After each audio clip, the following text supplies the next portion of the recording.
No meio da noite, os hebreus acordaram com um barulho de passos. Eles se levantaram e olharam pela janela. Lá embaixo, no pátio, o exército egípcio estava se preparando para os atacá-los.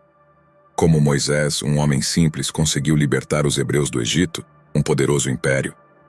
A história de Moisés também é um exemplo de liderança e fé. Moisés foi um líder forte e corajoso que guiou seu povo através de muitas provações. Ele também foi um homem de fé que confiou em Deus mesmo nos momentos mais difíceis. Vamos mergulhar juntos nessa linda jornada de fé e coragem. Moisés nasceu em uma época em que os hebreus, descendentes de Abraão, estavam escravizados no Egito. O faraó da época, temendo o crescimento da população dos hebreus, ordenou que todos os bebês hebreus machos fossem mortos.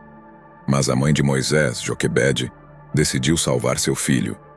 Ela escondeu Moisés por 3 meses, mas quando ele ficou muito grande, ela o colocou em um cesto de junco e o deixou flutuar no rio Nilo. A adoção de Moisés. A filha do faraó, que estava tomando banho no rio, viu o cesto e o mandou trazer para ela. Ao ver o bebê, a princesa ficou com pena dele e decidiu adotá-lo. Ela o chamou de Moisés, que significa tirado das águas. Moisés foi criado na corte do faraó como um príncipe egípcio. Ele recebeu a melhor educação e foi treinado para ser um líder. O encontro de Moisés com Deus. Quando Moisés tinha 40 anos, ele fugiu do Egito depois de matar um egípcio que estava maltratando um hebreu. Ele se refugiou no deserto de Midian, onde se tornou pastor de ovelhas. Um dia, enquanto Moisés estava cuidando das ovelhas, ele viu uma sarça em chamas, mas que não se consumia. Moisés aproximou-se para ver o que era e ouviu uma voz que lhe disse: "Eu sou o Deus de seus pais, o Deus de Abraão, Isaque e Jacó. Eu vi a aflição do meu povo no Egito e ouvi o seu clamor. Eu vim para livrá-los." Moisés ficou atônito. Ele não conseguia acreditar que estava falando com Deus. Deus então disse a Moisés que ele era o escolhido para libertar os hebreus do Egito e levá-los para a terra prometida, a terra de Canaã. O retorno de Moisés ao Egito. Moisés retornou ao Egito e, com a ajuda de seu irmão Arão, começou a pedir ao faraó que libertasse os hebreus. Mas o faraó recusou-se. Deus então enviou 10 pragas ao Egito para castigar o faraó e seu povo. As pragas incluíram a morte dos primogênitos, a escuridão, a chuva de pedras e a morte dos gafanhotos. Após a 10ª praga, o faraó finalmente cedeu e permitiu que os hebreus deixassem o Egito. A fuga dos hebreus. Os hebreus fugiram do Egito em grande número. O faraó, arrependido, enviou seu exército para persegui-los. Mas Deus abriu o Mar Vermelho para que os hebreus pudessem passar em segurança. Quando o exército egípcio tentou seguir, o mar se fechou sobre eles, matando todos. A caminhada pelo deserto. Os hebreus caminharam pelo deserto por 40 anos.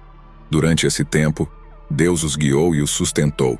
No deserto, Deus deu aos hebreus os 10 mandamentos, que são as leis básicas da religião judaica. Deus também lhes deu a Torá, que é o livro sagrado do judaísmo. A chegada à Terra Prometida. Após 40 anos de caminhada, os hebreus finalmente chegaram à Terra Prometida. Moisés não pôde entrar na Terra Prometida, pois havia desobedecido a Deus. Ele morreu no Monte Nebo, na fronteira da Terra Prometida. A chegada dos hebreus à Terra Prometida, Canaã, não foi exatamente um final feliz. A terra ainda era habitada por outros povos, e os hebreus tiveram que lutar longamente para tomá-la. Liderados por Josué, sucessor de Moisés, eles conquistaram as principais cidades, mas o processo levou décadas. Mesmo depois de estabelecerem assentamentos, os hebreus enfrentaram constantes conflitos com os povos vizinhos. A Terra Prometida não era um paraíso encontrado, mas sim um desafio contínuo.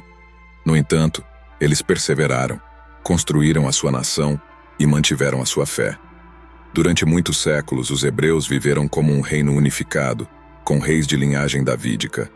Reis como Davi e Salomão governaram com sabedoria e prosperidade, mas também houve períodos de divisão e guerras internas. O reino foi dividido em 2, Judá ao sul e Israel ao norte. Ambos os reinos enfrentaram pressões externas, especialmente do Império Assírio e, mais tarde, do Império Babilônico.